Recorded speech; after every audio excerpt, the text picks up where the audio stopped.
Hello everyone, this प्रेम शर्मा। और आज की वीडियो में हम लोग बात करने वाले हैं जो आपका मैथ्स का फाइनल पेपर है क्लास 10 का, वो आखिर बन कहाँ से रहा होगा, उसमें क्वेश्चन आ कहाँ से रहे होंगे। क्वेश्चन एनसीईआरटी से आ रहे होंगे, क्वेश्चन एनसीईआरटी एग्जाम्पलर से आ रहे होंगे, या क्वेश्चन कहीं और से आ रहे होंगे, या प्रीवियस ईयर क्वेश्चन से आ रहे होंगे। तो ये सारी चीजें हम लोग डिस्कस करेंगे कि क्वेश्चन आ कहाँ से रहे होंगे आखिर पेपर में। स्टैंडर्ड का भी करूंगा, बेसिक का भी करूंगा। सेकेंडरी हम लोग बात करेंगे कि किस सेक्शन में किस बुक से क्वेश्चन ज्यादा आ रहे हैं। सेक्शन ए में किस बुक से ज्यादा आ रहा है, सेक्शन बी में एनसीईआरटी से आ रहे हैं कि नहीं आ रहे, प्रीवियस ईयर क्वेश्चन किस सेक्शन से आ रहे हैं, ये हम लोग डिस्कस कर लेंगे। फिर हम लोग डिस्कस करेंगे टाइम मैनेजमेंट। देखो यार, टाइम मैनेजमेंट मैथमेटिक्स के एग्जाम में बहुत इंपॉर्टेंट है, खास करके क्लास 10 में। टाइम मैनेजमेंट एक ऐसी चीज है कि जिसे अगर आप सही से नहीं करें तो आपका पेपर भी छूट सकता है। तो हम लोग फिर टाइम मैनेजमेंट के बारे में डिस्कस करेंगे। फिर मैं आपको मोस्ट इंपॉर्टेंट चैप्टर्स की वेटेज शीट दूंगा, किसको करना है, सबसे पहले किसको कौन चैप्टर को प्रायोरिटी देना है। उसके बाद मैं आपको एक ट्रिक बताऊंगा कि जल्दी जल्दी आपको चैप्टर्स को रिवाइज कैसे करना है कि आपका 1-2 दिन में सिलेबस कंप्लीट हो जाए। ठीक है, तो हम लोग सबसे पहले स्टार्ट कर लेते हैं। सबसे पहला हर बच्चे का यही टेंशन रहता है कि भैया पेपर हमारा आता है कहाँ से, स्टैंडर्ड में और बेसिक में।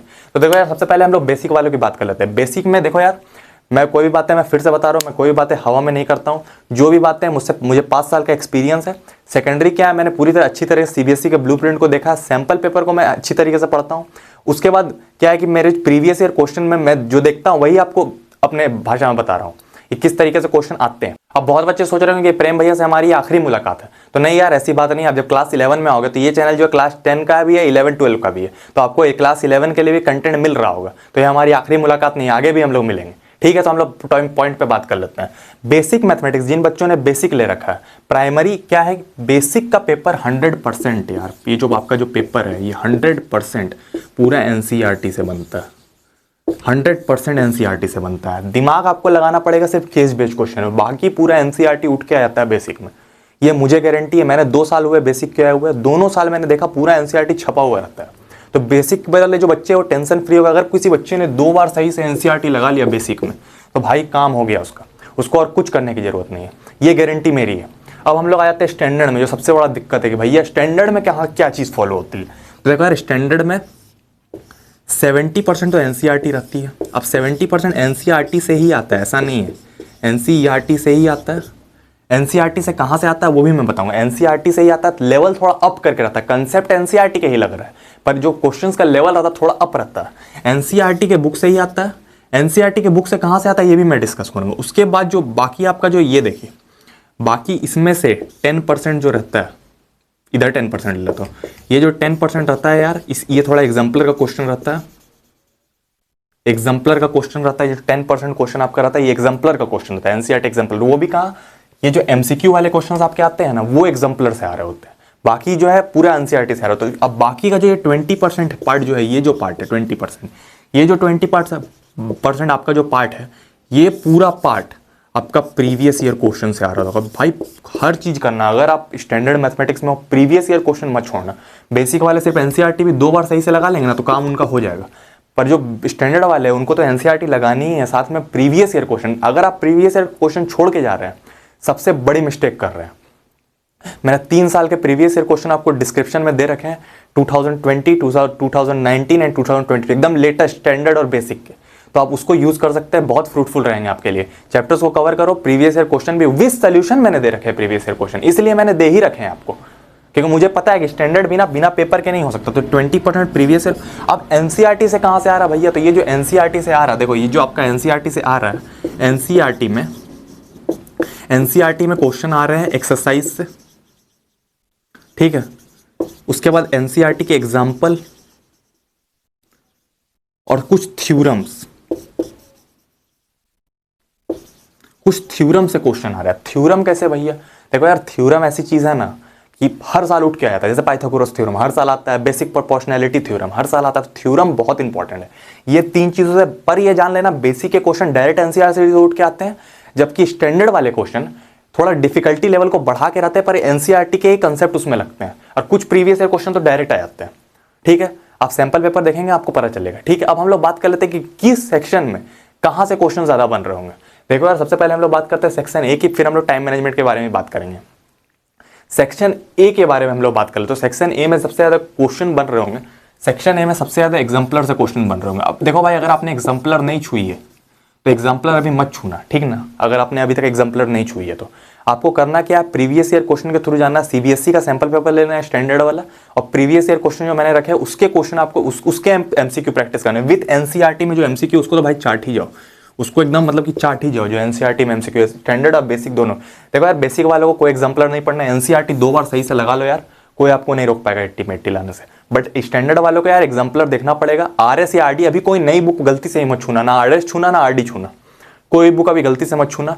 मुझे एक्सपीरियंस है यार, ये 2-3 दिनों में कुछ नहीं हो सकता, ठीक है। एग्जाम्पलर वाले क्वेश्चन आते हैं या ज्यादातर से यहाँ थोड़ा डिफिकल्टी लेके चलते हैं, उसके बाद हम लोग टाइम मैनेजमेंट के बारे में बात करेंगे।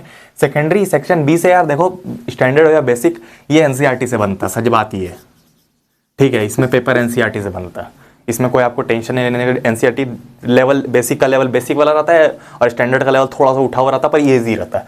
थर्ड और फोर्थ वाला यार देखो, थर्ड और फोर्थ वाला ये भी बहुत डिफिकल्ट नहीं होता। बेसिक में तो डायरेक्ट एनसीईआरटी से उठ के आता है, जबकि स्टैंडर्ड वालों के लिए ये प्रीवियस ईयर क्वेश्चन से हो सकता है थोड़ा मोड़ा। सेक्शन डी जो जनरली प्रीवियस ईयर क्वेश्चन से रहता है, और सेक्शन सी जो रहता है, सेक्शन सी एनसीईआरटी के क्वेश्चन रहता है, थोड़ा लेवल अप करके दिया जाता है स्टैंडर्ड में, और बेसिक में तो डायरेक्ट उठ के आता है, उसके लिए सोचना नहीं है। अब जो सबसे बड़ा दिक्कत कहाँ है ना यार, सेक्शन ई वाला, सेक्शन ई सबसे बड़ी दिक्कत है आपके लिए। सेक्शन ई में कुछ क्वेश्चन तो अच्छे रहेंगे, जैसे हाइट एंड डिस्टेंस का क्वेश्चन, एप्लीकेशन ऑफ ट्रिग्नोमेट्री, तो वो क्वेश्चन ठीक रहता है। पर एपी वगैरह के क्वेश्चन आते हैं ना, मैं डरा नहीं रहा हूँ यार, ये लेंदी रहते हैं, तो हम लोग यही कोशिश करेंगे सबसे लास्ट में इसको करें। ये जो सेक्शन है ये थोड़ा लेंदी रहता है, सेक्शन ई का जो केस बेस्ड क्वेश्चन रहता है। केस बेस्ड क्वेश्चन को प्रैक्टिस करने के लिए सबसे बढ़िया है यार, सबसे बढ़िया चीज है सैंपल पेपर सीबीएसई वाला और प्रीवियस ईयर क्वेश्चन जिसमें पहले केस बेस्ड आ चुके हैं। तो उन सेक्शंस को हम देख लेंगे जो पहले केस बेस्ड आ चुके हैं, तो हमें आइडिया लगेगा क्वेश्चन बनता कैसे। बुक में ऐसे क्वेश्चन नहीं दिए हुए रहते हैं।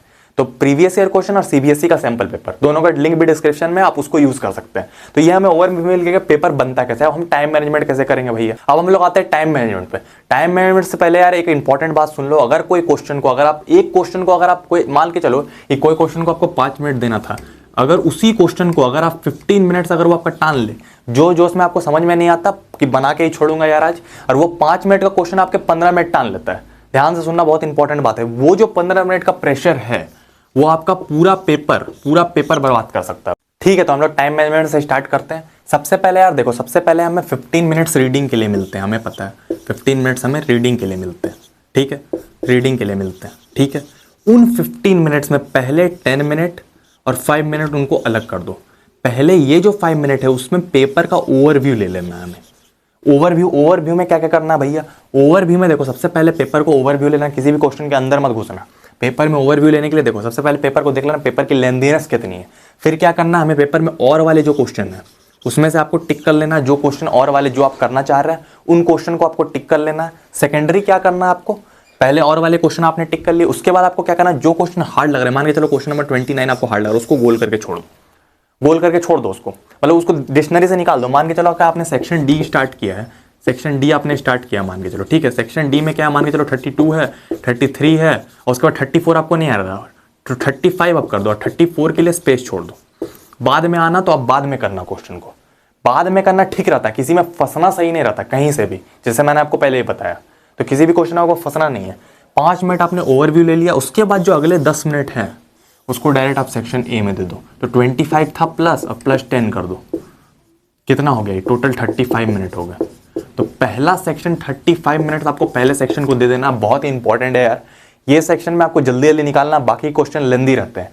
तो रीडिंग टाइम से मैं चाहता हूं कि यार आप स्टार्टिंग से ही लीड ले ले, रीडिंग टाइम से ही आपको लीड ले लेना है कि बाद में दिक्कत बिल्कुल भी ना हो। रीडिंग टाइम से एकदम पकड़ लेना पेपर को, और एकदम पहले 20 मिनट्स होंगे आपका रीडिंग सेक्शन, सेक्शन ए आपका खत्म हो जाएगा, जो कि पूरा थोड़ा उसमें कैलकुलेशन भी रहती है, इसलिए मैंने पर क्वेश्चन आपको 2 मिनट के हिसाब से ही दिया है।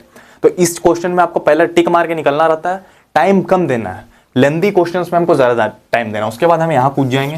देखो यार, सेक्शंस में मैं नहीं बोलूँगा, तुमको जैसे स्टार्ट करना है कर लो भाई, लेकिन सेक्शन ई वाला जो है इसको लास्ट में करना, मैं इतना ही बोलूँगा। आप ABCD E भी फॉलो कर सकते हैं, कोई दिक्कत नहीं, लेकिन सेक्शन ई को लास्ट में करना। ये क्वेश्चन, इसमें ऐसे क्वेश्चन रहते हैं, कभी कभार AP से हो गया, क्वालिटी के क्वेश्चन हो गए, जो आप फंसा सकते हैं आपको, स्टैंडर्ड हो या बेसिक हो उससे फर्क नहीं पड़ता। ऐसे क्वेश्चन भी इसमें रहते हैं जो आपको फंसा सकते हैं, तो ये मैं नहीं चाहता। फिर आप यहाँ आ जाओ, easy section B, easy section रहता है, 25 मिनट्स इनफ होते हैं सेक्शन बी के लिए। तो सेक्शन बी में फिर आप चले जाएं, सेक्शन बी में 25 मिनट्स आपको दे देना है, 10 मार्क्स का ज़्यादा नहीं। उसके बाद आपको सेक्शन सी में चले आना है। ये जो सेक्शन है यार, इसमें क्वेश्चन ज़्यादा रहते हैं, मार्क्स भी अच्छे कैरी करते हैं। तो इन सेक्शन में 45 मिनट्स मैंने आपको दे रखा, 45 मिनट से ज़्यादा आपको देना नहीं है इसको, ठीक है। उसके बाद ये इसके जब आपके 6 क्वेश्चन बन जाते हैं तो उसके बाद आपको डायरेक्ट इस सेक्शन में आ जाना है, सेक्शन डी में, जिसमें 4 क्वेश्चन है। 4 क्वेश्चन वाले सेक्शन डी में आ जाना। सेक्शन डी में देखो यार क्वेश्चन थोड़े बड़े रहते हैं, 4 ही क्वेश्चन रहेंगे पर क्वेश्चन। मैंने आपको 11 से 12 मिनट करके दिया, 45 मिनट्स के अंदर ये आपका निपट जाना चाहिए सेक्शन डी। सेक्शन ई में ज़रा टाइम मत देना, 30 मिनट्स मैंने इसके लिए आपको दे रखा। उसके बाद आपको 10 मिनट रिवीजन टाइम मिलता है। उसमें आप क्या करो, कैलकुलेशन चेक कर लो। अब आप लास्ट पेज में कर रहे हो कि फ्रंट पेज में कर रहे हो मुझे नहीं पता, जहां आपको फायदा मिलता है वहीं पर करो। मेरा तो यही कहना रहता है कैलकुलेशन आप फ्रंट पेज में करो कि टीचर को भी नजर आए कि बच्चे ने कैलकुलेशन कर रखा है। जहां आप कर रहे हैं वहीं पर करो, कोई दिक्कत नहीं है। बार बार पलटने से तो कोई फायदा नहीं है। उसके बाद इसको 30 मिनट आपको दे देना है। 10 मिनट में आपको कैलकुलेशन चेक कर लेना है। कैलकुलेशन भी चेक करना है, टिक मार्क वाले में नहीं करना है। डायरेक्ट आपको आया ना सेक्शन डी में देख लो कि मेरा कैलकुलेशन सही है कि नहीं, फिर सी में देखो, फिर उसके बाद ये वाले में देखो। इसमें याद रहता है इसलिए मैं रिवर्स बोल रहा हूँ आपको। सेक्शन 30 मिनट के बाद सेक्शन डी में आ जाओ, फिर सी में आओ, फिर बी में आओ। उतना अगर आप कर लेते हैं तो आपका टाइम मैनेजमेंट सही से हो जाएगा। 10 मिनट्स मैंने दे रखा कि अगर पेपर छूटने का चांस नहीं बचे लास्ट में, इसलिए इसका हमने फायदा उठाया। ओवरव्यू 5 मिनट से ज़्यादा आपको लेना नहीं है। 5 मिनट में आपको पूरी पेपर का ओवरव्यू ले लेना है। हार्ड क्वेश्चन जो आपने मार्क करके रखा था उसको सबसे लास्ट में करना है। किसी भी सेक्शन के आपको जगह छोड़ देनी है। मान के चलो सेक्शन सी में ही आपको नहीं आ रहा तो 29 आपने छोड़ के रखा। उसके बाद आपने सेक्शन डी डायरेक्ट स्टार्ट कर दिया। बाद में टाइम बचा तब आपने आके इसको कवर किया। तो पेपर टाइम मतलब कि मैथमेटिक्स के पेपर में टाइम एक्स्ट्रा बिल्कुल भी नहीं बचता। तो कम ही चांस रहता है कि आप आके दोबारा अटेम्प्ट कर पाओगे। तो मुश्किल रहती है ये चीज़ें। नहीं आता छोड़ दो, मैं ही कर रहा हूँ, अभी के लिए छोड़ दो, बाद में क्या करना। अब बहुत बच्चे चलाक भी रहते हैं। मान के चलो एक सरफेस एरिया वॉल्यूम का क्वेश्चन नहीं आ रहा तो क्या करेंगे, खाली फॉर्मूला लिख के छोड़ देंगे। ये वॉल्यूम ऑफ सिलेंडर कर देंगे, पाई r²h इतना लिख के छोड़ देंगे। वॉल्यूम ऑफ सिलेंडर पुट कर देंगे कुछ वैल्यूज, उनको आ भी नहीं रहा, खाली फॉर्मूला लिख के छोड़ देंगे। 4 में 1 नंबर तो यहीं मिल जाएंगे उनको, खाली फॉर्मूला लिखने पर। तो फॉर्मूला आपको मेंशन कर देना है।